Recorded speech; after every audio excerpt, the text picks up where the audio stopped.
In a factory-like game, a 2D world can feel pretty static if nothing in it changes on its own. No danger, one light level all the time, nothing happening unless the player makes it happen. So this update is about giving the world its own rhythm. A day-night cycle, a lighting system that reacts to it, and monsters that spawn depending on the time of day. The day-night cycle is driven by a single value called darkness that goes from 0 to 1 and back on a continuous loop. The simplest approach would be a sine function where darkness climbs steadily to 1 at midnight and drops back to 0 at dawn. The problem with that is real days don't work like that. The sine wave function alone would not be able to provide full brightness during the day for a long period of time. In the real world, there are long, bright stretches in the middle of the day, short, sharp transitions at dusk and dawn, and proper deep darkness in the middle of the night. The formula uses a cosine curve where the sun's elevation is modeled as a cosine of time, which naturally peaks and dips. That elevation then gets mapped to a 0 to 1 progress value, and a power function skews the results so the dark phase is more pronounced and the transitions feel sharper, much closer to how actual daylight behaves. By changing the variable p in this formula, I can adjust the lengths of peak brightness and peak darkness. There's a cutoff at 0.5 where above that it's considered night and below it's day. That single threshold is what drives everything downstream. For spawning to work the way described previously, the game needs to know at any given moment which tiles are actually lit up and which are in complete darkness. That's not just an aesthetic requirement, it's data the spawning system reads directly.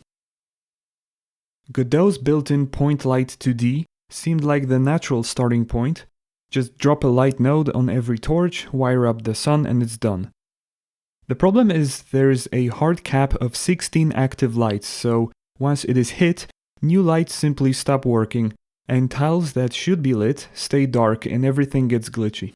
So I thought there had to be another way and decided to go for a hard lighting approach, similar to the one you might have seen in Minecraft, where the world is divided into tiles and each tile has a brightness value assigned to it.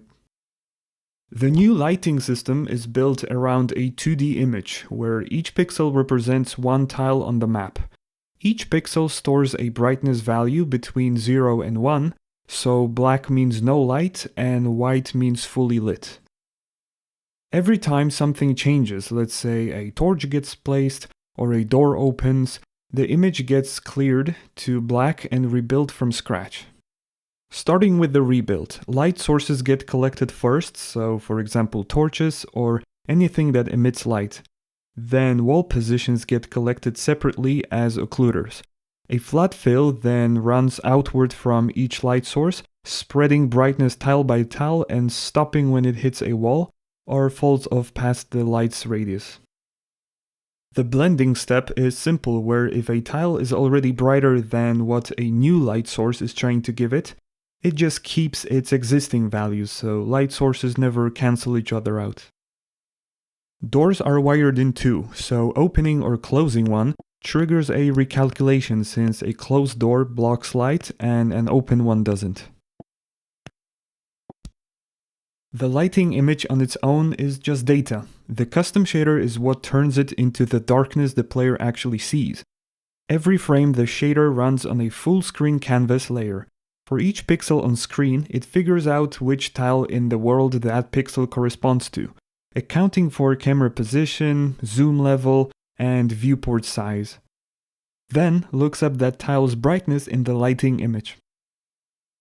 If the brightness is low, it draws a dark semi-transparent overlay over that pixel. If it's high, the overlay is thin or invisible.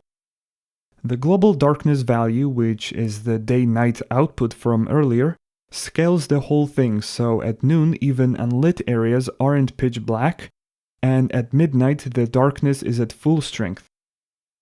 One thing that's worth showing is the difference between two filtering modes on the light map texture.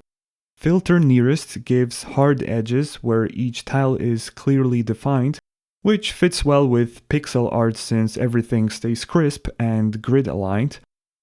Filter linear interpolates between neighboring brightness values and gives a much softer, more gradual fall-off around light sources.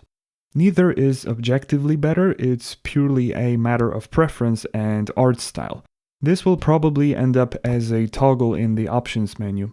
Drop a comment below which one you prefer. With lighting in place, monster spawning has something real to react to.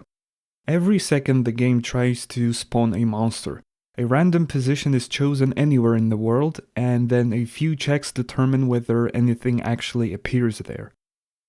The first check is there enough room?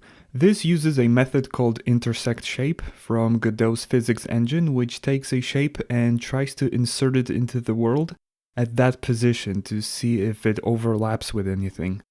If it does, the spawn gets rejected, so no spawning inside walls, on top of machines, or inside other monsters. The second check is what time it is. Daytime means only peaceful monsters are eligible, and nighttime means only hostiles. The third check for hostile monsters only is whether the position is actually dark. Even at night, a torchlit area is off limits, so the lighting image gets sampled at the considered position, and if the brightness is anything above 0, the spawn gets rejected. The total number of monsters scales with the map size, where larger worlds support more, and that budget is split evenly between peaceful and hostile. So once either half is full, those spawns stop until something dies. The world now has a day-night cycle driven by a cosine curve, a tile-based lighting system that tracks brightness across the entire map and reacts to torches, doors, and the time of day.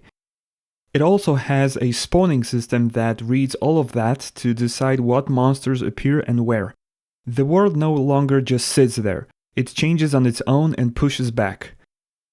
Next time we will look into combat, how attacks land, how damage resolves, and what weapons there are. Thanks for watching.